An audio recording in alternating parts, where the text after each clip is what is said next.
El papel de la universidad estaba cambiando en este momento con respecto a todo este tipo de explicaciones. Mi pregunta es, bueno, ¿cuál es el papel de la universidad en este momento? Esta era una. La otra, ya digo que es un ámbito completamente diferente. El Standard Score, que tanto probablemente prometía, no se parecía que era tan novedoso, ¿no se está quedando un poco pequeño con todo esto? Sí. Y ya lo último, es de otro tema, era simplemente por si podía ampliar un poco con el tema de los MOOC, que parece que efectivamente que están dando mucho ahora, si se está haciendo evaluación online, ¿cómo se está haciendo? Porque es una de las cosas que no termino yo de encajarme bien cómo se puede hacer. Bien. Vale, pues bueno, la primera, ¿no? ¿Cuál es el papel de la universidad? No te lo puedo responder. Puedo ampliar la pregunta y creo que es la gran pregunta. De hecho, la gran pregunta que está detrás de todo, ¿no? De todo esto, en todo ese discurso crítico que yo decía, ¿no? que está cuestionando si la universidad está cumpliendo su papel o no, si se ha quedado obsoleta o no se ha quedado obsoleta. En realidad, a lo que lleva es a preguntarnos, vale, pero ¿es que su papel sigue siendo el mismo que lo era antes? Sí, no. Para poder cumplir el mismo papel necesita cambiar para cumplirlo y cómo cambiar, o su papel ahora tiene que ser otro, porque pueden estar cubiertas algunas de las necesidades que cubría, pueden estar cubiertas de otra forma. Esa es realmente la gran pregunta. Podemos hacerlo ahora entre todos y ver si llegamos, ¿no? a algún sitio. La segunda del score que decías, sí que se está quedando bastante obsoleto, porque el score está muy pensado para paquetizar, controlar, agrupar y luego desplegar, ¿no? En otro sitio, para una réplica muy controlada dentro de una plataforma, ¿no? Y lo que estamos viendo es que la gente se escapa de las plataformas, ¿no? y pasan cosas fuera y dentro y claro, eso es muy difícil de medir. Para empezar, el SCORM es incapaz de medirlo. Pero aparte, o sea, si queremos buscar un sistema para medirlo, tampoco tenemos un sistema para medirlo. O sea, el SCORM no es, ¿no? Porque tiene una lógica que ya se está quedando un poco anticuada, ¿eh? Vale para lo que vale. Lo que estamos viendo es que el contexto ya es otro. Es muy difícil encerrar a la gente en un único sitio, ¿no? Y lo que necesitamos son sistemas que sean capaces de darle valor al aprendizaje que sucede de una manera distribuida en muy distintos espacios y espacios que no controlamos institucionalmente, ¿no? Y ahí es donde está la gran dificultad, porque claro, tenemos nuestra plataforma y podemos ponerle ojo, ¿no? de águila, ojo de pájaro. Podemos ver lo que sucede, medir, ¿no? ver las interacciones, tener una serie de analíticas y en un momento dado borramos, quitamos, ponemos, cerramos y nosotros tenemos el control. Pero, como decía, eso no es demasiado viable, es lo que más nos interesa, pero no, cada vez se nos queda más pequeño, ¿no? Necesitamos sistemas mucho más elásticos y tecnologías más sofisticadas en la medición, ¿no? Que es otro campo de estudio que hay ahora, muy interesante, que es el de las analíticas de aprendizaje, de ver cómo sistemas de Big Data y de reporte de distintas plataformas, de distintos entornos, cómo nos pueden servir indicadores para poder extraer, ¿no? Información valiosa y descargarnos de un rastreo y de una cuantificación muy tediosa y casi imposible, ¿no? De ir nosotros detrás, porque es al final lo que acabamos haciendo los profes, como nos pasaba con los blogs, que acabábamos yendo a medir y cuántos posts ha escrito el alumno y cuántos comentarios aquí y allá, ¿no? Pues eso que no debe ser el trabajo del profesor. Tenemos que centrarnos más en otros análisis mucho más cualitativos. Necesitamos descargarnos de ello y que los indicadores más, los parámetros más cuantitativos nos los sirvan esas plataformas, o sea, que nos ayuden, ¿no? Con una inteligencia mucho más afinada. Pero es muy difícil, no está resuelto. No está resuelto y además nos genera bastante angustia como gestores, ¿no? Cuando tenemos que gestionar plataformas o metodologías desde un punto de vista institucional, pues tener que convivir, hacer convivir lo controlado y lo incontrolado, pues nos da mucho dolor de cabeza. Y queremos que todo suceda en nuestros dominios, pero se nos escapa. Entonces, ante esa realidad, como no se puede prohibir, ¿no? Ni se debe, tenemos que buscar formas de intentar coser, mientras la tecnología no se hace más sofisticada, como decía, pues maneras de por lo menos recoger ese valor, ¿no? Y darle un lugar en la metodología. No repetir, no podemos hacer los mismos debates en Moodle y también en un foro en Facebook y también en un foro en LinkedIn y también en Twitter. No tiene sentido y es en lo que solemos caer, en que no pensamos cada uno de esos espacios qué nos ofrece y por qué es interesante que lo hagan ahí los alumnos y no en el otro. Y diversificar y por lo menos guiar. Es más un trabajo de diseño de la acción y de acompañamiento de la acción para poder integrar de una manera efectiva esa dinámica que de todas formas se va a dar, pero por lo menos que se dé con cierta instrucción mínima, ¿no? y con cierto control, otro tipo de control, ¿no? Por nuestra parte. Y la tercera era, se me ha olvidado. Los MOOC. Sí. Bueno, los MOOC, los MOOC, ahora hay mucho debate con los MOOC, y mucho debate crítico también con los MOOC. Y de hecho hay, más o menos se analizan como dos corrientes, ¿no? Los que priman más el trabajo colaborativo y el trabajo distribuido de los alumnos y más la práctica, ¿no? La práctica socializada y en sus distintos espacios, que se parece más a los primigenios de Stephen Downes y de George Siemens, estos del conectivismo que empezaron a hacer, que son mucho más caóticos, que no necesitan ni siquiera de una plataforma, sino que, bueno, al final es un diseño instruccional y los alumnos pueden usar su propio blog o lo que quieran por ahí, mientras que devuelvan, ¿no? con unas claves, ¿no? Mientras que sigan unas mínimas normas. Y luego están los MOOC, ¿no? Como más formales, más basados en una plataforma concreta. De hecho, Google ha sacado una plataforma para ello también, ha liberado el código para crear tu propia plataforma de cursos, y que esos se acaban pareciendo más a la autoformación, ¿no? Al contenido de unas actividades, a más trabajo individual.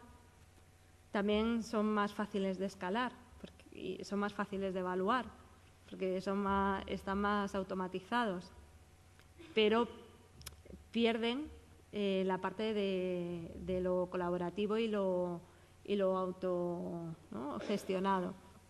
Y yo creo que la tensión está ahí un poco en esos dos, ¿no? En esos dos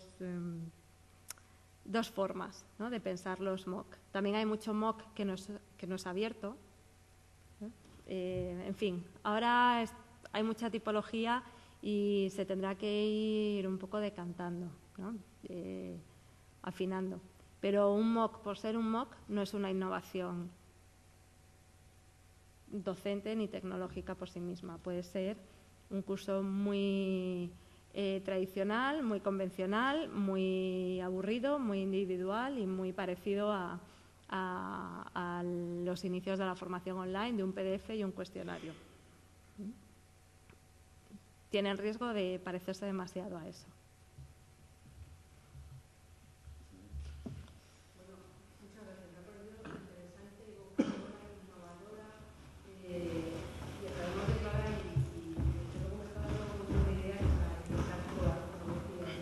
Yo tengo ciertas preguntas sobre el proyecto que has presentado que estáis desarrollando en la escuela. En primer lugar, era si habéis evaluado o sabéis cuál es el feedback, la respuesta, la sensación que tienen los estudiantes después de meterse en las distintas materias e intentar alcanzar las competencias específicas que tengan que alcanzar utilizando todas estas nuevas herramientas, ¿no? Que conocemos pero que no hemos adaptado tal vez todavía. La otra es hasta qué punto, ya has respondido casi antes, hasta qué punto los profesores son capaces y se sienten cómodos, incluso no se angustian con la posibilidad no solo de generar contenidos, buscar contenidos, dinamizar, etcétera, etcétera, sino además evaluar y certificar. Y la tercera es si los posibles empleadores, bueno, pues has dicho que habéis empezado en 2009, ¿no? No hay ningún graduado todavía fuera, o son eran másteres. Sí, todos es un ciclo de un año, sí. Entonces, por ver un poco también hasta qué punto notáis que hay una diferencia por parte de los empleadores a la hora de evaluar a los profesionales. Nada. Pues casi empiezo por la última, y así voy haciendo un recordatorio inverso. La respuesta de los empleadores ha sido la más evidente, ¿no? Y la más clara. Han valorado y valoran mucho las habilidades, o sea, no solo las habilidades digitales, que eso ya es algo con lo que sale el alumno, porque está integrado de manera natural, no es un módulo aparte, ¿no? Al final del máster donde se le enseñan 4 cosas, 4 herramientas, sino que como las tiene que usar de manera habitual, pues ya lo tiene integrado. Decía que no solo eso, sino también la capacidad de otro tipo de competencias que ha desarrollado la propia inmersión digital del alumno, como es el hecho de trabajar en red, ¿no? De compartir, ¿no? Como un valor, ¿no? De compartir conocimiento, de compartir, de que compartir sea algo natural, ¿no? Y de que abrir, ¿no? De exponer de manera abierta sus argumentos, sus ideas, sea algo también que ya está muy interiorizado por parte del alumno. Para el alumno, aparte, bueno, y el trabajo colaborativo. Esa es una de las cosas que además se repite siempre. De hecho, ya se repetía porque era algo que se trabajaba mucho en lo presencial. Y lo que hicimos en realidad fue llevarlo a lo online, ¿no? Como lo online podía reforzar, ¿no? Más aún eso que ya se trabajaba en lo presencial. Decía que para el alumno el hecho de tener su identidad digital profesional desde el primer día de clase y de que eso haya sido su portafolio, ¿no? Del máster, ¿no? Porque las prácticas que hacía, ¿no? Lo iba poniendo en el blog, luego el proyecto de fin de máster era proyecto de máster porque se empezaba en el segundo mes, se adelantaron también los proyectos, se cambió todo el ciclo de vida ¿no? de cómo se trabajaba. Para ellos ha sido una manera también de proyectarse más fácilmente, ¿no? A los empleadores, porque ya no tenían que contar, ¿no? Y de hecho algunos de ellos sí que les contactan antes de que termine, precisamente por su posicionamiento en Internet. El blog lleva su nombre y apellido, ¿no? Y eso no es casual, o sea, lo hicimos con una estrategia. asociado a los temas en los que ellos se están especializando, ¿no? Entonces, su nombre y el campo de trabajo empieza, ¿no?, a generar pues atención desde el inicio, ¿no? Y es algo que les explicamos mucho al principio para que lo utilicen con estrategia, ¿no?, para que sepan que su currículum se está haciendo desde el primer día y que cuando se busca se les puede encontrar, ¿no?, por ese tipo de elementos. Por ejemplo, en el proyecto fin de máster, pues aunque el proyecto realmente lo están trabajando y no madura hasta el final, porque bueno, tiene que pasar unos hitos y tiene una evolución lógica, el hecho de poner los objetivos del proyecto, la temática, una descripción básica, eso ya les asocia, ¿no? Si en el máster de energías renovables su proyecto va a ser hacer una planta de mejora de algún aspecto de ingeniería muy concreto, pues ellos ya están ligados a esa idea, y esa idea los empleadores empiezan a verles y a contactarles, porque además tienen su perfil en LinkedIn. O sea, dentro de la página de proyecto está el perfil en Twitter de los alumnos, ¿no?, la descripción, la foto, perfil en LinkedIn. Quien quiere pone el perfil en Facebook, eso es opcional, pero Twitter y LinkedIn sí o sí. Y la primera semana de clase, en octubre, es toda entrenamiento, ¿no?, de explicar qué es un blog, cómo se escribe, qué se espera, ¿no?, cuál es un poco el pacto de lectura, qué es LinkedIn, qué se espera, ¿no?, cómo desenvolverse, ¿no? Les acompañamos bastante y hay clases de entrenamiento en ello. Y la que decías de evaluación, la evaluación es el primer año costó más porque no había resultados y todos lo tomaron como y ahora más trabajo, ¿no?, que es lógico. Y con los profesores también, sobre todo con los profesores, ha costado más.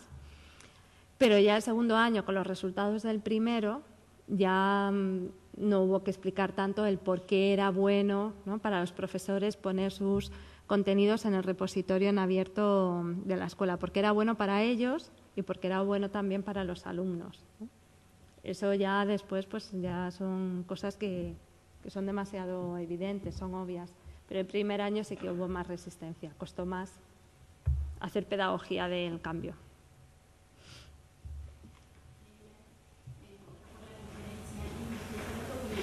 ¿Cuáles son las universidades que menos han resistido a los cambios que has comunicado? Y también el proyecto de Facebook, de la UBA, que comunican lo que se quiere. Las universidades que menos. Bueno, te diré las universidades que más. Que menos, bien, vale. Que menos se han resistido, pues a mí en esto me parece interesante ver los movimientos de las grandes, ¿no?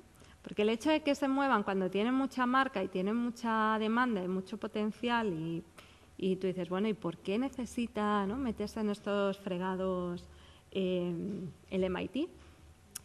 ¿No? Por ejemplo, cuando sacó el OCW, el OpenCourseware, que fue pues una locura en aquellos años. Entonces yo decía que había hecho 12, pues 11 seguro que ha hecho. Yo ya pierdo la noción del tiempo. Y 12 quizás.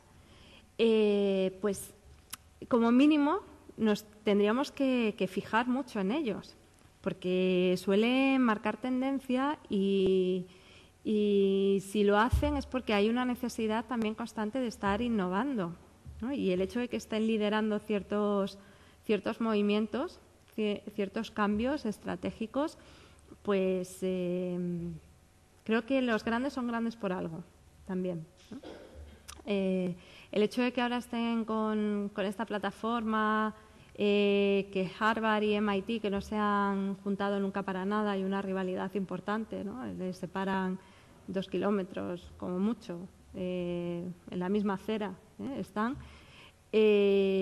pues también a mí me hace por lo menos interesarme. Es decir, estos ven que por ahí es importante, ¿no? Y por eso decía que los grandes son grandes por algo, ¿no? Y conviene prestarles atención. Y el proyecto Facebook es muy interesante por cuanto tiene de experimental, ¿no? Porque Alejandro es alguien que lo prueba todo, ¿no? Y es un profesor DJ y prueba y tira. Y al siguiente año está probando otra cosa, ¿no? Coge otro invento y dice, pues vamos a probar a hacer no sé qué. Y es muy importante también, ¿no? que tenga ese espíritu y que haya gente que pruebe y que nos fijemos también y que aprendamos para no repetir lo mismo y para ver qué ha entresacado de ahí, ¿no? El proyecto Facebook, no sé si lo conocéis, lo tenéis en Internet, fue llevarse toda la asignatura a Facebook, ¿no? Y tenían que hacer vídeos los alumnos y tal, y bueno, y él probó a hacer de Facebook como su aula, ¿no? Su espacio de interacción y de intercambio. Y hubo alumnos el primer día que dijeron, no, pero es que yo no uso Facebook y no quiero usarlo. Bueno, pues ¿no? Ya sabes lo que significa. Esta asignatura va a ser de hacer esto, ¿no? Si no estás fuera, ¿no? Tienes que meterte, ¿no? Bueno, pues habrá quien piense que es muy agresivo hacer eso, pero yo creo que es muy importante el experimentar. Y hay contextos que se dan más que otros. Hay asignaturas en las que puedes cambiar radicalmente de un curso a otro y hay otras en las que no. Entonces, bueno, no todos tenemos que hacer lo mismo, pero fijarnos en los demás es fundamental para integrar lo que nos sirva.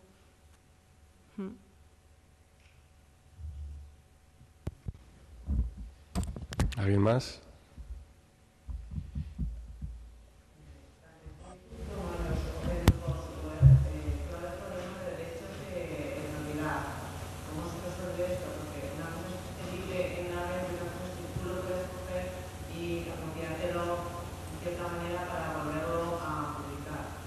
Claro. Claro. Claro. Hombre, lo que no puedes es plagiar, ¿eh? Hay un falso mito de que lo que está en Internet no es de nadie, ¿no? Que eso es pues un mantra que hay por ahí, o como si fuera el basurero. Como quien lo puso en Internet, ya sabía que lo dejaba ahí y allá cada cual, ¿no? Como que es algo que tiramos ahí y que perdemos derechos. Obviamente eso es falso. Claro que tenemos derechos. Igual que tenemos derechos, tenemos también la obligatoriedad de saber qué podemos utilizar y qué no utilizar, y qué podemos reutilizar y qué no podemos reutilizar. Y por eso decía que tenemos que formar en cierta sensibilidad sobre el uso, ¿no? de materiales ajenos, sobre cómo debemos citarlos, ¿no?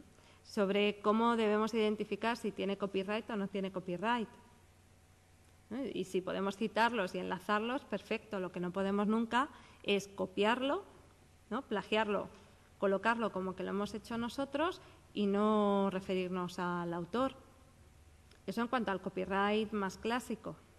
Pero luego hay todo otro mundo que a mí me parece mucho más interesante de explorar, que es el mundo de la cesión de los derechos. Que hay muchos materiales muy buenos que se han producido y que se han compartido, que se han publicado con licencias mucho más flexibles que el copyright, que es todo el mundo de las licencias Creative Commons, que son las más populares, pero bueno, habría más, ¿no? Hay incluso muchos repositorios de contenidos de dominio público, ¿no? Que es mucho más ancho todavía. Pues todo eso que existe y que además se ha hecho con la generosidad de colocar esos contenidos para que otros puedan reutilizarlos y puedan construir sobre ellos. Los hay que te permiten que los modifiques, los hay que no te permiten que los modifiques, pero sí te permiten que los copies de manera íntegra. Pues todo eso que existe es lo que tenemos que aprender a reconocer, a identificar, a localizar, ¿no? Hay muchos repositorios donde los materiales están indicados, ¿no? Como por ejemplo con ese logo que veis al final, ¿no? Que es una licencia que te dice, puedes cogerlo, haz con ello, cópialo, siempre que me cites, siempre que no hagas un uso comercial. Yo podría ser mucho más permisiva y quitar el logo del no comercial y permitirte que hagas un uso comercial de ello. Y siempre que lo que generes tú lo compartas bajo la misma licencia. O sea, que te estoy diciendo, te lo doy, no me pidas permiso, yo ya te lo he dado. Solo con poner eso te lo he dado. Haz con ello lo que quieras, si no es con un uso lucrativo, y lo que mejore, si tú le añades algo, yo encantada de que le añadas cosas. Modifica, haz con ello lo que quieras. Pero me gustaría, o por lo menos te estoy pidiendo, otra cosa es que lo respetes, pero eso ya es otro mundo. Te estoy pidiendo que lo que tú hagas no te lo encierres en tu cajón, sino que tú también lo devuelvas, ¿no? a este protocolo de relación, ¿no? a este código de caballeros, de buenos vecinos, ¿no? Que es el compartir contenidos bajo estas reglas, ¿no? Que tú también le pongas este sello y que lo hagas público para que otros lo puedan coger. Ese sería este caso específico. Estoy leyendo las condiciones exactas, pero es un ejemplo de que hay mucho en la red y repositorios donde se puede buscar explícitamente por materiales que tengan este tipo de licencias que están ahí con esa intención. O sea que nos vamos a encontrar como distintas intensidades.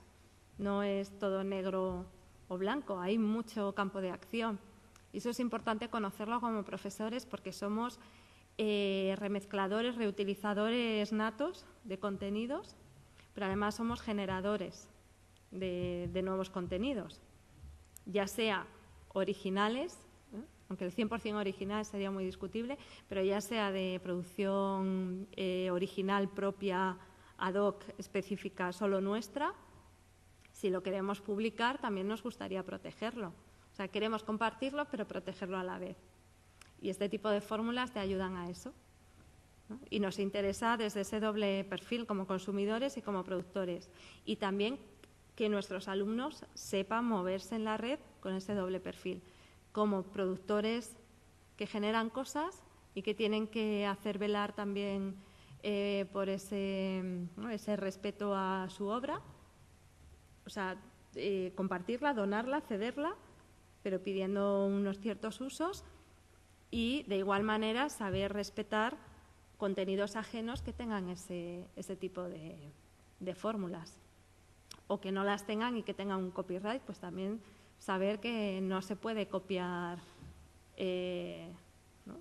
directamente, pero siempre puedes enlazar, siempre puedes hacer una cita, ¿no? Y referirte. Lo que nunca podrás hacer es plagiar, el plagio ni dentro ni fuera de Internet, ¿no? O sea que hay que ir un poco como desmontando mitos.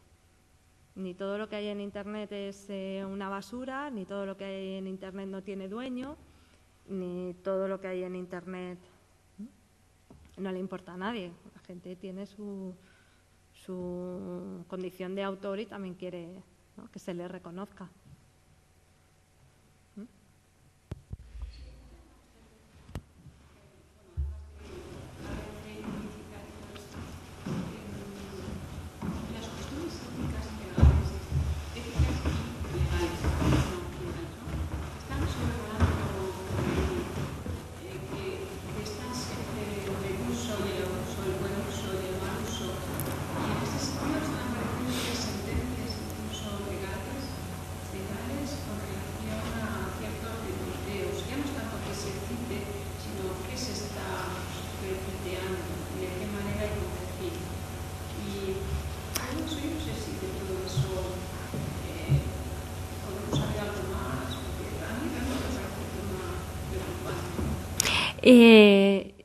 Específicamente sobre sentencias alrededor de retuiteos no conozco. Parece interesante, pero...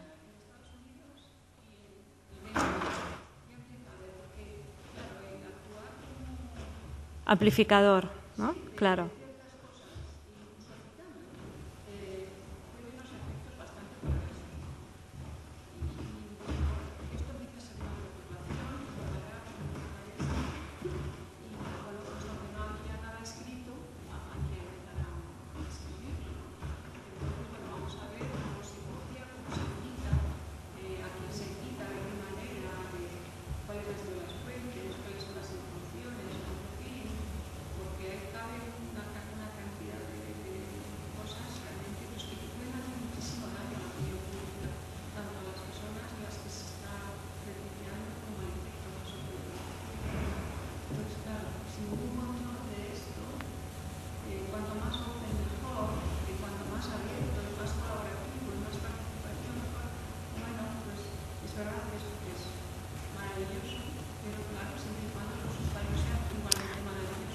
Pero eso es fundamental. O sea, para que esto funcione, ¿no? Y funcione en positivo, ¿no? Como hablaba antes con el tema de las licencias, ¿no? De propiedad intelectual, de contenidos, contenidos digitales, es fundamental el que se aprendan y se incorporen con una serie de valores, pero más cercanos a lo ético y a las buenas prácticas, que a lo legal. Yo no soy partidaria de un control muy restrictivo desde lo legal, porque me parece casi imposible ponerle puertas al campo, ¿no? Y habrá que ver, no sé, habrá que ir a lo concreto, porque así en genérico, ¿no? Al final no se acaba de entender. Pero en las cuestiones más de valores y de, ¿no? La parte ética, por eso te preguntaba lo del un retweet citando, ¿no? Que legalmente sea punible.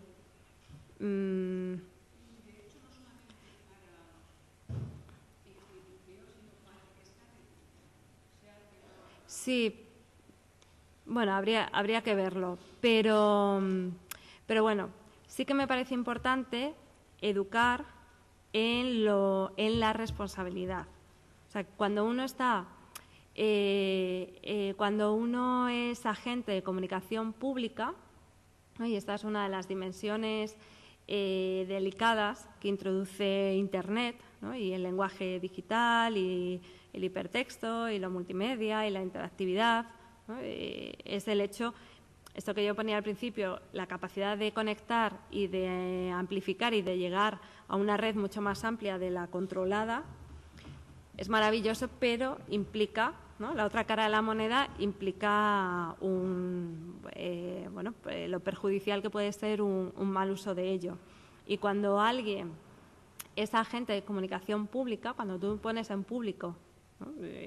Fuera de tu ámbito más privado, algo, una información, un dato, una imagen, estás sujeto a una responsabilidad, estás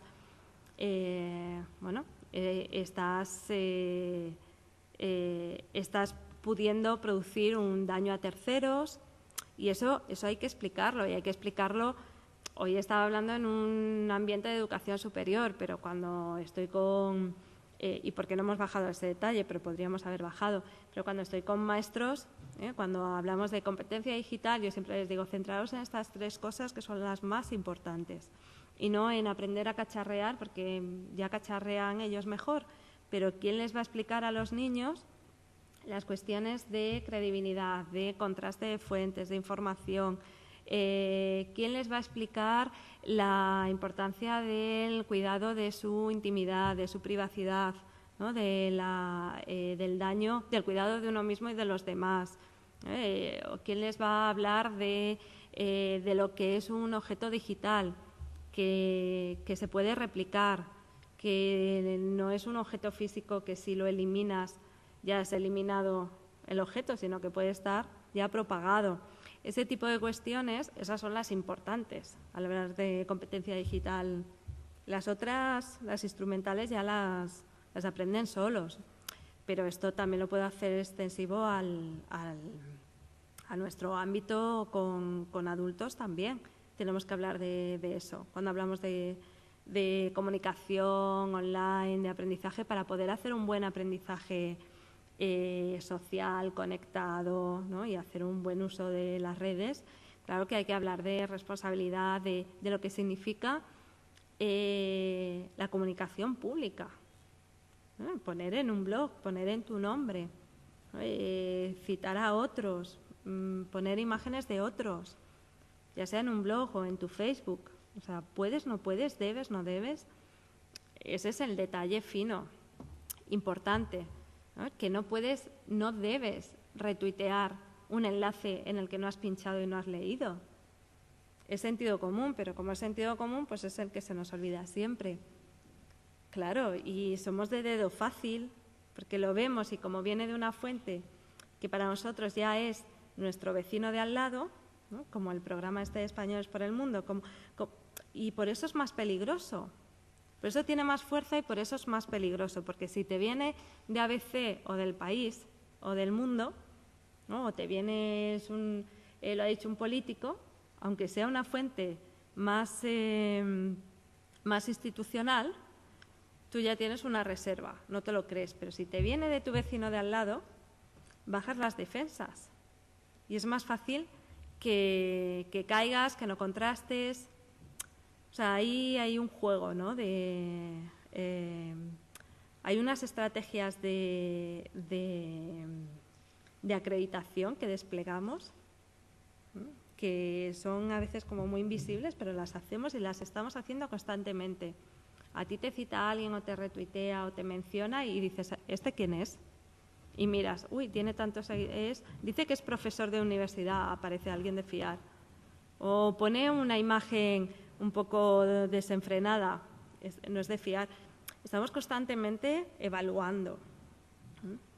Entonces, y eso lo hacemos muy rápido, en segundos. Y por eso tenemos que estar formados en cierta distancia y juicio, ¿no? Y pensamiento crítico sobre todos esos actos que son tan rápidos y pueden ser muy responsables y pueden tener un efecto. Y cuantas más gente tienes en tu red, más responsabilidad tienes. Cuantos más seguidores, está muy bien tener seguidores, pero tienes más responsabilidad. No te puedes permitir, a lo mejor, ¿no? Ciertas imprudencias, ese tipo de cosas. Claro que hay que trabajarlas y son las más importantes al final para hacer ese buen uso responsable y para de verdad que esto sea fértil y sea productivo, ¿no? Porque si no, pues, en fin, nos lo cargamos entre todos. Pero si introducimos la ley y queremos regularlo todo, al final no hacemos nada, ¿sabes? No podemos ni movernos. Y tampoco es, ¿no? Hay que encontrar ahí un poco el punto medio.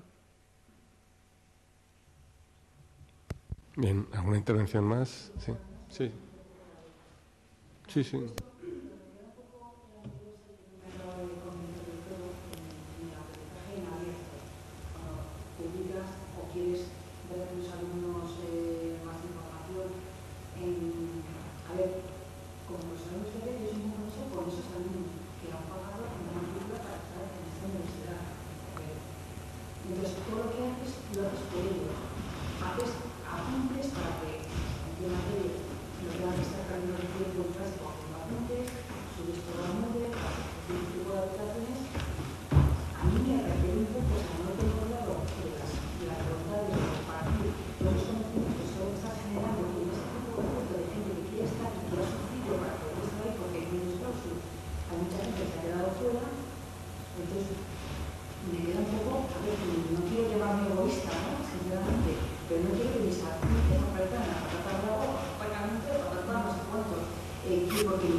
Porque yo también cojo una experiencia también entro en internet y cosas que quiero sacar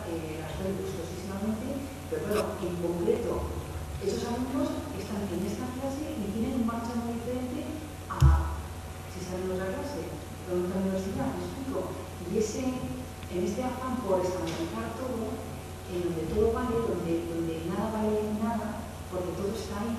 Hay mucho esfuerzo detrás que eso queda por el camino. Yo, sinceramente, no me quiero poner absolutamente egoísta, pero no pasa nada. Bueno, lo que está claro es que todos tenemos que decidir qué grado.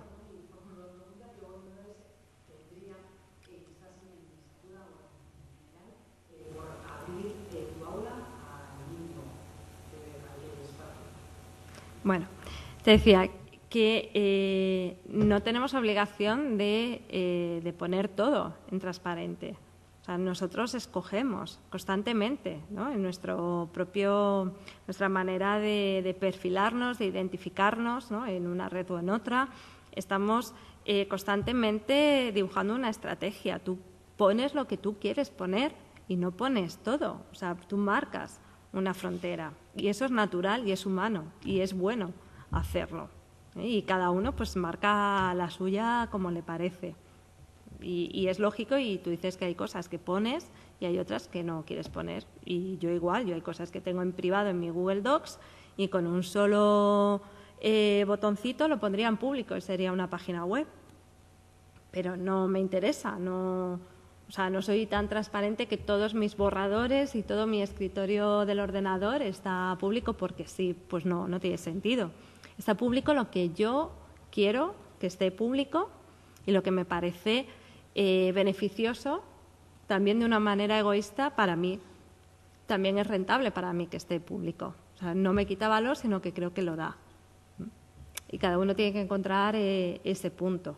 O sea, eso por un lado, vamos, que no hay nada de malo y que es normal que todos hacemos una diferenciación, ¿no? De en qué. Ahora, dicho esto, yo también te haría una pregunta, con ánimo de provocar, ¿lo mejor que le puedes ofrecer a tus alumnos son los apuntes? O sea, ¿es el principal valor como profesor igual a contenidos? No.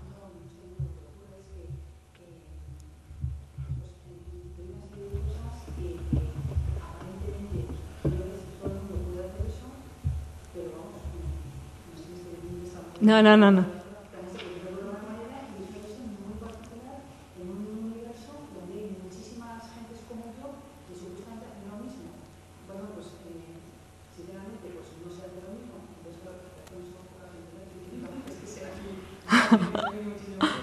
Pero, claro, es un punto de vista muy diferente. No solo son apuntes, en clases no se cogen apuntes, no debería coger apuntes, se lo estoy hecho.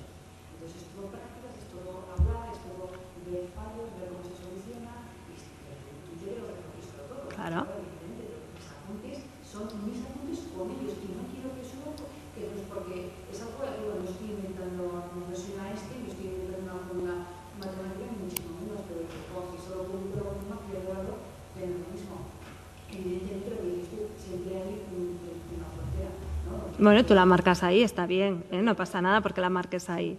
O sea, yo te hacía la pregunta un poco para provocarte, ¿no? Que en realidad, y tú misma la has contestado, el valor está en la práctica y en ese acompañamiento, en esa evaluación y en esa interacción que tienes, que los apuntes provocan, pero que no son el todo. Y tú eso, porque esos apuntes los pongas en tu SlideShare o colgados en el OCW de la universidad o qué sé yo, tú escogerías tu repositorio donde te parece, porque los pusieras, no iba a invalidar esa acción, ni esa acción tú se la vas a poder desplegar a otras personas que no son tus alumnos matriculados. Tú ese tiempo, esa dedicación y esa corrección, esa tutorización, no se lo vas a hacer a otros, ni otros lo van a esperar de ti. O sea que en realidad también ahí hay una diferencia. Nosotros a nuestros alumnos, a los que con los que tenemos una responsabilidad directa, les ofrecemos mucho más que otros se pueden asomar y ver los apuntes, pero no van a tener ese tipo de aportación por tu parte. Ahora, la pregunta sería, ¿ese caso concreto te puede aportar algo a ti publicarlos? A ti, egoístamente, como profesora. ¿Te puede aportar? Tú valoras y dices, no me aporta. Creo que me resta, me quita valor. Bueno, yo no sé el caso concreto, pero también te podría decir, pues a lo mejor te añade, si lo piensas desde otro punto de vista, ¿no? En tu repositorio, en tu página, en tu blog, lo puedes poner, es algo que haces bien, que lo tienes cuidado y que es un trabajo digno tuyo, que lo pones bajo tu nombre, que está bien citado, que si coges de aquí y de allá es algo que puedes mostrar y es algo que a ti también te nutre, que nutre tu propio portafolio como profesora, como profesional, ¿no? Frente a otros profesionales que puedan estar, ¿no? También ¿no? que sean tus iguales, frente a editoriales, ¿no? Frente a otro empleador, otra universidad que te pueda valorar, no sé si es el caso, pero bueno, me da lo mismo. No, entre universidades no suele haber tanta movilidad, ¿no?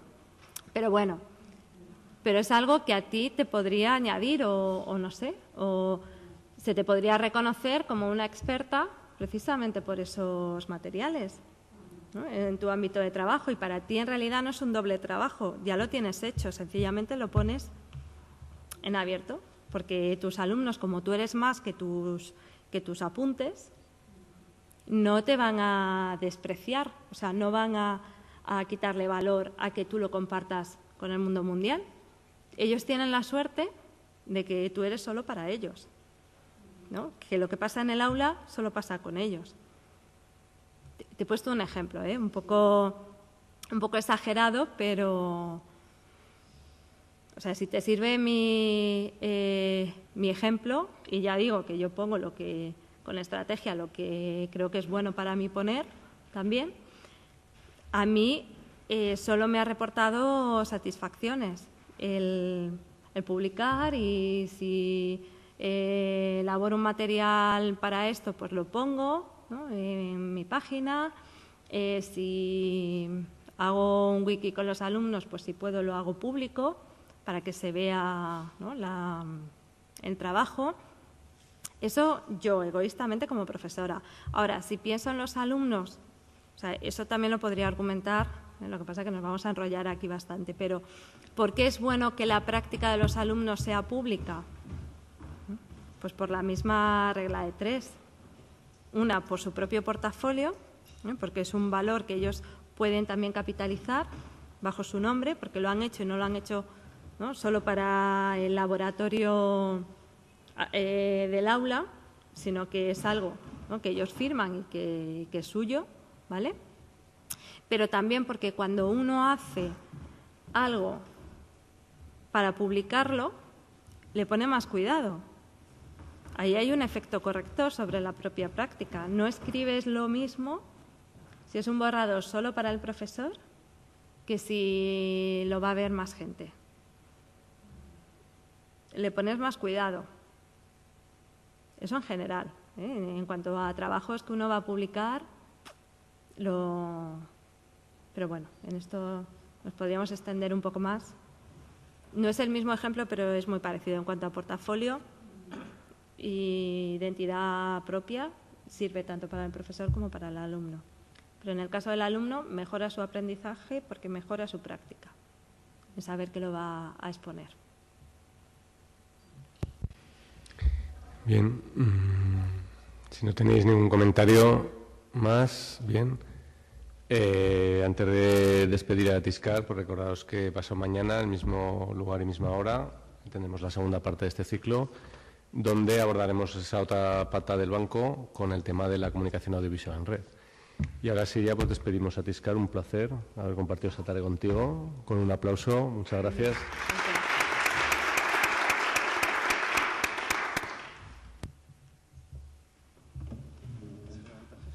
Bien, te la dejo aquí, ¿vale?